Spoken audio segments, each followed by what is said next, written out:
गरीब साध साध सब नेक हैं, आप अपनी ठोरे। जो सतलोक ले जावेंगे वो साधु कोई और।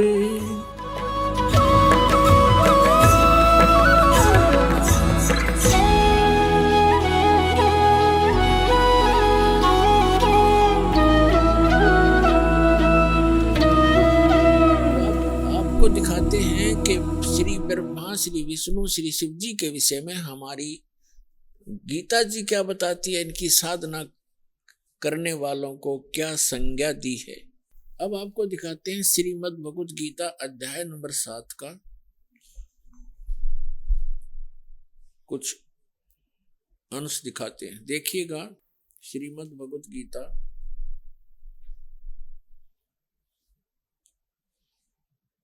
जयदयाल गोविंद का इसके अनुवादक हैं, गीता प्रेस गोरखपुर से ये प्रकाशित है। हम इसका 7वां अध्याय लेते हैं। ये है 7वां अध्याय, 7वां अध्याय श्रीमद् भगवत गीता का। इसके प्रथम मंत्र में क्या कहा है कि हे पार्थ, अनन्य प्रेम से मुझ में आसक्त चित्त तथा अनन्य भाव से मेरे परायण होकर योग में लगा हुआ तू जिस प्रकार से संपूर्ण विभूति बल ऐश्वर्य आदि गुणों से युक्त सबके आत्म रूप, ये वैसे समग्र है, समग्र माने सारे, सब प्रकार से मुझको संशय रहित जानेगा उसको सुन। अब क्या बताया है, दूसरे मंत्र में कहा है 7वें अध्याय के, मैं तेरे लिए इस विज्ञान से ही तत्व ज्ञान को संपूर्णतया कहूंगा, जिसको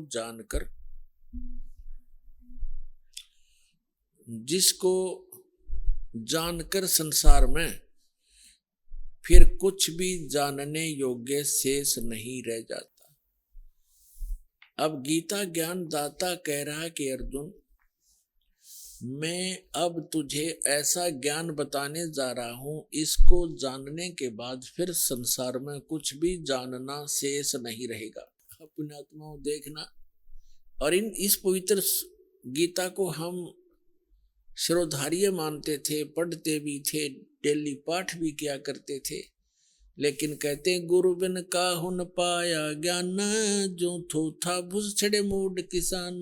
गुरु बिन वेद पढ़े जो प्राणी, समझे न सार रहे अज्ञानी।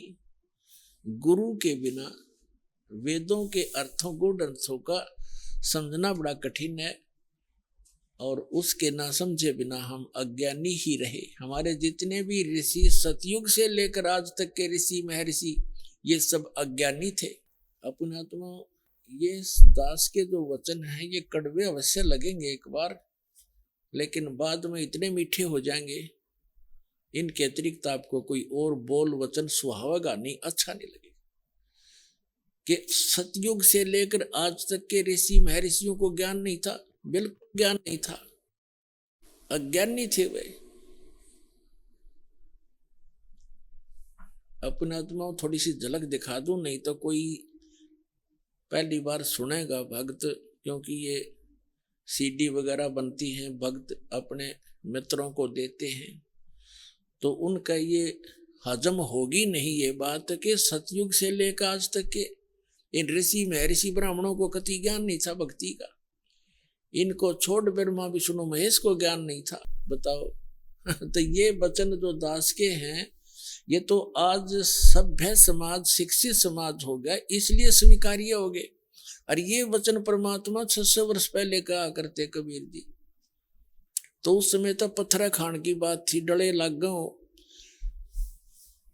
और है ये सारी सच्ची, पूरी कंप्लीट सत्य है, हमारे सदग्रंथ प्रमाणित करते हैं। इससे पहले मैं थोड़ा सा श्री देवी भागवत के कुछ उल्लेख आपके रूबरू करता हूं, जिससे आपको पता चलेगा कि न तो सतयुग से लेकर आज तक के ऋषि महर्षियों को ज्ञान था, और न ब्रह्मा विष्णु महेश को ज्ञान था अध्यात्म मार्ग का। तो और को होगा किसको? केवल परमात्मा स्वयं आते हैं, अपने द्वारा रची हुई सृष्टि को यथार्थ रूप में वही बताते हैं। और यथार्थ भक्ति मार्ग और पूर्ण परमात्मा वो स्वयं होते ही हैं, वो स्वयं ही यथार्थ भक्ति मार्ग बताते हैं, यथार्थ ज्ञान तत्व ज्ञान वही बताते हैं। अब देखिएगा श्रीमद् देवी भागवत सचित्र मोटा टाइप, गीता प्रेस गोरखपुर से प्रकाशित। इसके कौन है संपादक, कौन है इसके? देखिएगा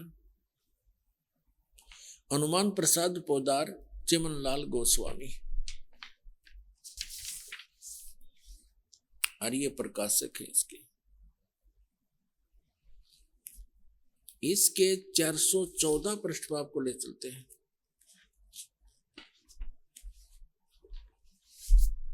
छठा स्कंद, ये छठा स्कंद संक्षिप्त देवी भागवत 414 पृष्ठ पे।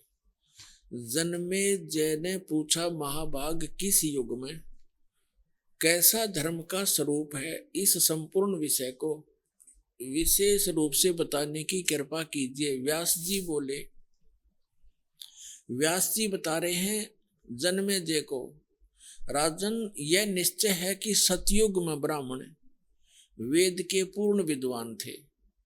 उनके द्वारा निरंतर भगवती जगदम्बा की आराधना यानी पूजा होती थी। भगवती का दर्शन करने के लिए उनका मन सदा ललायित रहता था।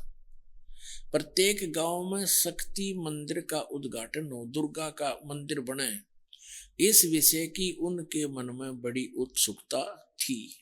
और यहाँ और देख लें साथ में थोड़ी सी इनकी झलक है। धर्म की यही स्थिति त्रेता में रही, परंतु कुछ ह्रास हो गया था। सतयुग की जो स्थिति थी वह द्वापर में विशेष रूप से कम हो गई। राजन, उन प्राचीन युगों में जो राक्षस समझे जाते थे वे कली माने कलयुग में ब्राह्मण माने जाते। दास नहीं कह रहा, ये अपना इतिहास कह रहा है। क्योंकि अब के ब्राह्मण प्राय पाखंड करने में तत्पर रहते हैं, दूसरों को ठगना, झूठ बोलना और वैदिक धर्म कर्म से अलग रहना, ये कलयुगी ब्राह्मणों का स्वाभाविक गुण बन गया है। अपना कलयुग के जो ब्राह्मण जिनको हम आचार्य और शंकराचार्य, ये सारे ब्राह्मण हैं, हमारे धर्मगुरु जो अभी तक थे। तो इनके विषय में क्या कहा है कि जो सतयुग त्रेता द्वापर में जो राक्षस हुआ करते इसे स्वभाव के तो हमारे ब्राह्मण हो गए, तो अन्य जनता का क्या हाल होगा।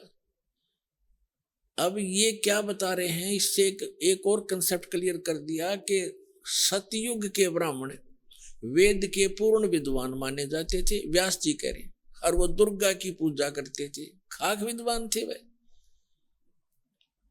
अब थोड़ी सी झलक साथ और लेते हैं श्री विष्णु जी की, फिर आगे निर्णय करेंगे। इसी देवी भागवत के 28 पृष्ठ पे ये देखिएगा, 28-29 पे श्री विष्णु और श्री ब्रह्मा, श्री नारद और व्यास जी के ज्ञान की झलक आपको दिखाते हैं। ये 28 पृष्ठ है, ये प्रथम स्कंद, पहला स्कंद है, और ये संक्षिप्त देवी भागवत 28 पे वही पढ़ रहे हम। नारद और व्यास जी की गोष्ठी हो रही है। व्यास जी नारद जी से पूछा है प्रश्न, व्यास जी ने, और नारद जी बता रहे हैं। नारद जी ने कहा, महाभाग व्यास जी, तुम इस विषय में जो पूछ रहे हो ठीक यही प्रश्न मेरे पिताजी ने भगवान श्री हरि से किया था। देवा अधिदेव भगवान जगत के स्वामी हैं, लक्ष्मी जी उनकी सेवा में उपस्थित रहती हैं, यानी विष्णु जी के विषय में बता रहे हैं। दिव्य कौष्टमणि उनकी शोभा बढ़ाती है, वे शंख चक्र गदा लिए रहते हैं, पीतांबर धारण करते हैं, 4 भुजाएं, वक्ष स्थल पर श्री वत्स का चिन्ह चमकता रहता है, वे चराचर जगत के आश्रय दाता हैं, जगत गुरु एवं देवताओं के भी देवता हैं। ऐसे जगत प्रभु भगवान श्री हरि महान तप कर रहे थे, उनकी समाधि लगी थी। यह देखकर मेरे पिता ब्रह्मा जी को बड़ा आश्चर्य हुआ। अतः उन्होंने उनसे जानने की इच्छा प्रकट की। ब्रह्मा जी ने पूछा, प्रभु आप देवताओं के अध्यक्ष, जगत के स्वामी और भूत भविष्य एवं वर्तमान सभी जीवों के एकमात्र शासक हैं। ब्रह्मा जी विष्णु जी को यहाँ सबसे बड़ा भगवान बताने की चेष्टा कर रहा है। भगवान फिर आप क्यों तपस्या कर रहे हैं और आप किस देवता की आराधना में ध्यान मगन है? मुझे असीम आश्चर्य तो यह हो रहा कि आप देवेश्वर एवं सारे संसार के शासक होते हुए भी समाधि लगाए बैठे हैं। ब्रह्मा जी के विनीत वचन सुनकर भगवान श्री हरि यानी विष्णु जी उनसे कहने लगे, ब्रह्मन सावधान होकर सुनो, मैं अपने मन का विचार व्यक्त करता हूं। देवता दानव मानव सब यही जानते हैं कि तुम सृष्टि करते हो, मैं पालन करता हूं, संकर संहार किया करते हैं, किंतु फिर भी वेद के पारगामी पुरुष अपनी युक्ति से यह सिद्ध करते हैं कि रचने पालने और संहार करने की यह योग्यता जो हमें मिली है, इसकी अधिष्ठात्री शक्ति देवी है। वे कहते हैं कि संसार की सृष्टि करने के लिए तुम में राजसी शक्ति का संचार हुआ है, यानी ब्रह्मा जी रजगुण है, ये सिद्ध होता जा रहा है। और मुझे सात्विक शक्ति मिली है, यानी विष्णु जी सतोगुण है, और रुद्र में तामसी शक्ति का आविर्भाव हुआ है, और शंकर जी तमोगुण है। इस शक्ति के अभाव में तुम इस संसार की सृष्टि नहीं कर सकते, मैं पालन करने में सफल नहीं हो सकता, और रुद्र से संहार कार्य भी संभव नहीं। ब्रह्मा जी हम सभी उसी शक्ति के सहारे अपने कार्य में सदा सफल होते आए। सुवर्त प्रत्यक्ष और परोक्ष दोनों उदाहरण मैं तुम्हारे सामने रखता हूं, सुनो। यह निश्चित है कि उस शक्ति के अधीन होकर ही मैं इस शेष नाग की सैया पर सोता और सृष्टि करने का अवसर आते ही जाग जाता हूं। मैं सदा तप करने में लगा रहता हूं, उस शक्ति के शासन से कभी मुक्त नहीं रह सकता। कभी अवसर मिला तो लक्ष्मी के साथ सुख पूर्वक समय बिताने का सौभाग्य प्राप्त होता है। मैं कभी तो दानों के साथ, राक्षसों के साथ युद्ध करता हूँ, और अखिल जगत को भय पहुंचाने वाले दैत्यों के विकराल शरीरों को शांत करना मेरा परम कर्तव्य हो जाता है। और फिर क्या बताते हैं भगवान विष्णु जी बता रहे हैं, मुझे सब प्रकार से शक्ति यानी दुर्गा के अधीन होकर रहना पड़ता है। उन्हीं भगवती शक्ति का यानी दुर्गा जी का मैं निरंतर ध्यान किया करता हूं, और ब्रह्मा जी मेरी जानकारी में इस भगवती शक्ति से बढ़कर दूसरे कोई देवता नहीं, यानी दुर्गा से ऊपर मैं किसी भगवान से परिचित नहीं हूं। ये सबसे बड़ी, मेरे लिए सबसे बड़ी भगवान दुर्गा है। अपना तुम इस थोड़े से उल्लेख में अपने सदग्रंथों से ये सिद्ध हो जाएगा कि यह दातम मार्ग का ना विष्णु न पता, न ब्रह्मा न पता, न शंकर ने, न नारद जी ने, न व्यास जी ने, और सतयुग के ब्राह्मणों को, और सतयुग से के ब्राह्मणों को नहीं पता तो त्रेता द्वापर कलयुग वालों को तो पता ही कैसे होगा। यह आपके रूबरू आ गया कि उधर से सतयुग के ब्राह्मण भी वेद के पूरे विद्वान माने जाते थे, दुर्गा की पूजा करते थे। इधर विष्णु जी कह रहे हैं कि मैं दुर्गा की पूजा करता हूं, और इससे ऊपर कोई भगवान नहीं जानता मैं। तो आ गया सतर इनके अध्यात्म ज्ञान का, स्पिरिचुअल नॉलेज का। तो क्या पता था इन ब्रह्मा विष्णु महेश को, जिनको हम सर्वज्ञ मानकर पूजा किया करते थे। अब देखो ये दोनों यानी सतयुग के ब्राह्मण और विष्णु जी क्या कह रहे हैं कि हम दुर्गा की पूजा करते हैं। वेद में कहीं लिखा है दुर्गा की पूजा करने का? श्रीमद् भगवत गीता में लिखा कहीं दुर्गा की पूजा करने का? एक शब्द तो सुना दो। तो इसको कहते हैं लोक वेद सटदल उआ बाई बकदा। अब दुर्गा जी क्या कहती है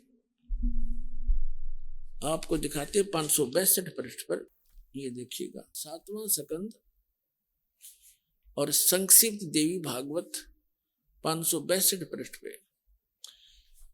देवी के द्वारा हिमालय को ज्ञानोपदेश और ब्रह्म स्वरूप का वर्णन। अब श्री देवी जी कहने लगी पर्वतराज, अब दुर्गा जी पहले तो अपने विषय बताती है, फिर कहती है नहीं, उस ब्रह्म का क्या स्वरूप है यह बतलाया जाता है, जो प्रकाश स्वरूप सबके अत्यंत समीप में स्थित हृदय रूप गुहा में स्थित होने के कारण गुहाचर नाम से प्रसिद्ध और महान पद अर्थात परम प्राप्य है। यहाँ फिर आगे, वह समस्त प्रजा के ज्ञान से परे है, अर्थात किसी की बुद्धि में आने वाला नहीं है, ऐसा तुम जानो। जो परम प्रकाश रूप है, जो सूक्ष्म से भी अत्यंत सूक्ष्म है, जिसमें संपूर्ण लोक और उन लोकों में निवास करने वाले प्राणी स्थित हैं, वही यह अक्षर ब्रह्म है। वही सबके प्राण है, वही सबकी वाणी है और वही सबके मन है। वह यह परम सत्य अमृत अविनाशी तत्व है। सौम्य, उस वेदने योग्य लक्ष्य का तुम वेदन करो, मन लगाकर उसमें तन्मय हो जाओ। सौम्य, उपनिषद में कथित महान अस्त्र रूप धनुष लेकर उस पर उपासना द्वारा तीक्ष्ण किया हुआ बाण संधान करो और फिर भावानुगत चित्त के द्वारा उस बाण को खींचकर उस अक्षर रूप ब्रह्म को लक्ष्य बनाकर वेदन करो। प्रणव माने ओम, धनुष है, जीवात्मा बाण है और ब्रह्म को उसका लक्ष्य कहा जाता है। अब यहां देखिए, उस एकमात्र परमात्मा को ही जाने, दूसरी सब बातों को छोड़ दो। अब दुर्गा क्या कह रही है कि केवल एक ब्रह्म की पूजा करो, मेरी पूजा भी छोड़ दो। क्या कह रही है दुर्गा जी कि उस केवल एक ब्रह्म की पूजा करो, उसका ओम नाम है और उसको ब्रह्म की साधना जीवात्मा करे। अपनी साधना भी कह रही है, मेरी भी पूजा मत करो, एकमात्र उसी की साधना करो। ये देखो, उस एकमात्र परमात्मा को ही जाने, दूसरी सब बातों को छोड़ दे। यही अमृत रूप परमात्मा के पास पहुंचाने वाला पुल है। संसार समुद्र से पार होकर अमृत स्वरूप परमात्मा को प्राप्त कराने का यही सुलभ साधन है।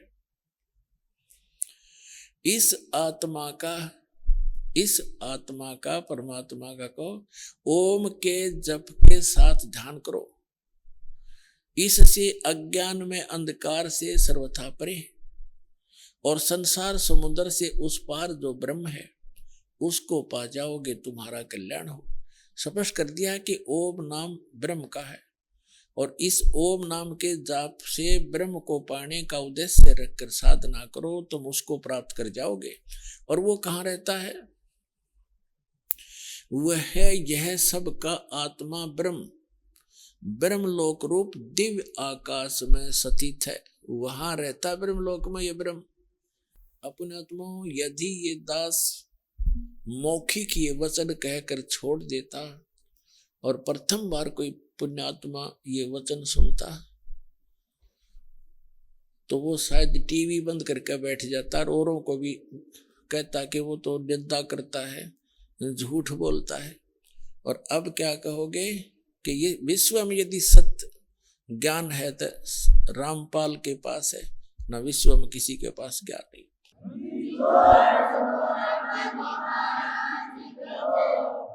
अब हम आते हैं श्रीमद् भगवत गीता अध्याय नंबर 7 पर। इसके अंदर एक बहुत ही निर्णायक ज्ञान है, बहुत ही निर्णायक ज्ञान है, लेकिन हम समझ नहीं सके इन सदग्रंथों को, जिस कारण से हमें बहुत हानि हुई, जिसकी पूर्ति अब हो पाएगी। अब देखिएगा श्रीमद् भगवत गीता, गीता प्रेस गोरखपुर से प्रकाशित है। जयदाल गोविंद का इसके अनुवादक है।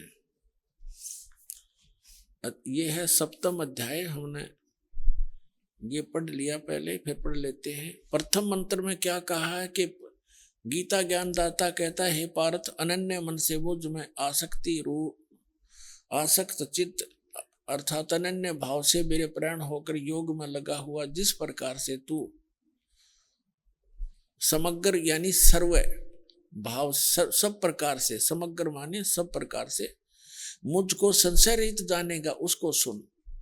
अब दूसरे में 7वें अध्याय का श्रीमद् भगवद गीता का दूसरा मंत्र पढ़ते हैं। मैं तेरे लिए इस विज्ञान सही तत्व ज्ञान को संपूर्णता कहूंगा, जिसको जानकर संसार में फिर कुछ भी जानने योग्य शेष नहीं रह जाता। अब तीसरे मंत्र में कहा कि हजारों मनुष्यों में कोई एक मेरी प्राप्ति के लिए यत्न करता है। यत्न करने वाले योगियों में भी कई एक मेरे प्राण होकर मुझको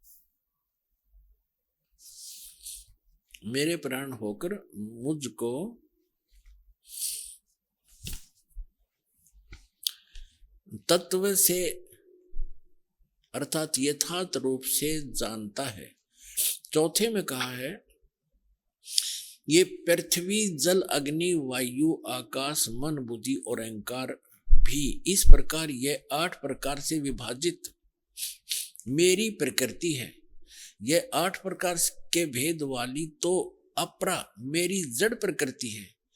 और हे महाभाव, इससे दूसरी को जिससे यह संपूर्ण जगत धारण किया जाता है, मेरी जीव रूपा परा अर्थात चेतन प्रकृति जान। अपने आत्मा यहां यह सिद्ध हो गया कि 2 प्रकृति बताई जा रही है। एक तो ये बताया है कि पृथ्वी जल वायु आकाश मन बुद्धि और अहंकार, ये 8 का योग से ये बनती है जड़ प्रकृति। और दूसरी या चेतन प्रकृति दुर्गा है, अष्टंगी है। यहाँ ये कोड वर्ड है क्योंकि श्रीमद् भगवद गीता वेदों का सारांश है। 4 वेद इतने मोटे हैं और उनसे ये पतली सी बुक 18 अध्याय बने हैं जिसमें कुल 700 मंत्र हैं। तो वो कोड वर्ड ज्यादा है और कोड वर्डों को टीचर ही समझा करते हैं।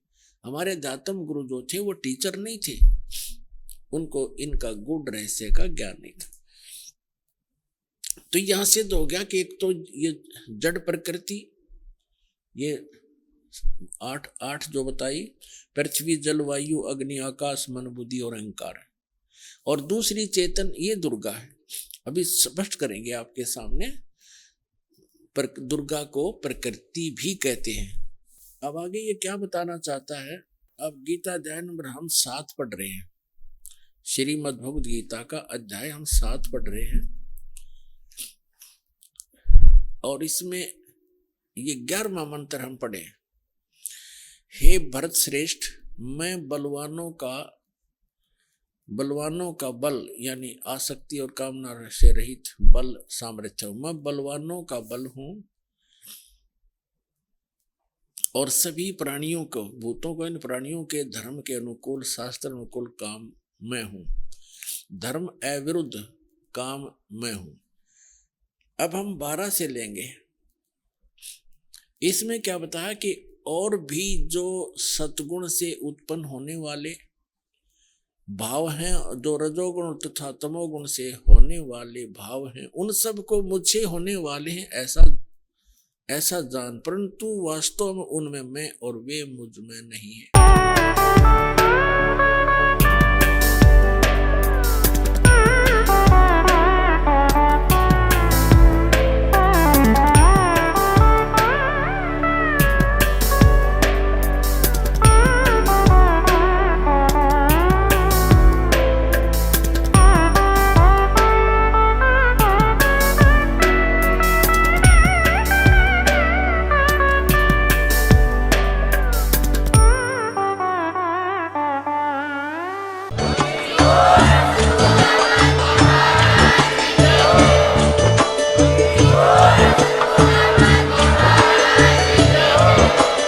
आप सुन रहे थे जगत गुरु तत्वदर्शी संत रामपाल जी महाराज जी के मंगल प्रवचन। अधिक जानकारी के लिए विजिट कीजिए हमारी वेबसाइट www.jagatgururampalji.org। संत रामपाल जी महाराज जी के शुभ आशीर्वाद से पूरे विश्व भर में 500 से भी ज्यादा नाम दीक्षा केंद्र हैं, जिन पर संत रामपाल जी महाराज जी द्वारा ऑनलाइन निशुल्क नाम दीक्षा दी जा रही है। अपने नजदीकी नाम दीक्षा केंद्र का पता करने के लिए संपर्क करें 8222880541।